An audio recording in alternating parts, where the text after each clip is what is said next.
કવિરાજ ભેહની શું કિંમત? કઈ ભે કે આ ભગર ના દેવાય, મને હોરવે નહીં વગર એ પણ જો તો ખરા જામ સાહેબ વાત હાસી, પણ મારે ક્યાં જામ સાહેબ ને બે ગામ લેવા આવું છે?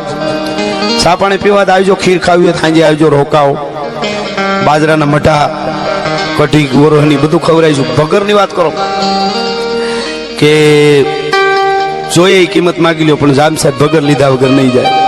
કે તો જામ સાહેબ ને કહી દે ભગર નહીં મળે.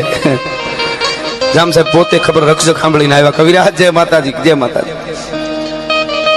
ભગર ની શું કિંમત? કે પણ દેવી નથી એની શું કિંમત હોય?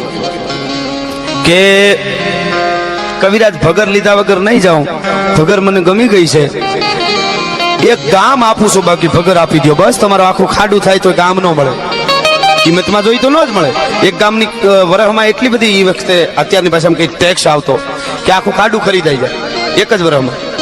તો કવિરાજ એક ગામ આપ્યું તો કે પણ મારી ભગર વગર હોરવે નહીં, પછી હું બોલો લેવાની જો વૃત્તિ હોય તો ન લઈ લે.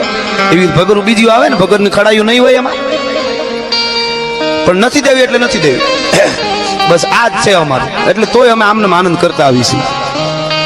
એટલે કવિરાજ એક ગામ તો નથી, બે ગામ કવિરાજ માગતા ફૂલો હું જામ સાહેબ છું 5 ગામ આપ્યા. તેથી કવિએ કીધું તો સાંભળો,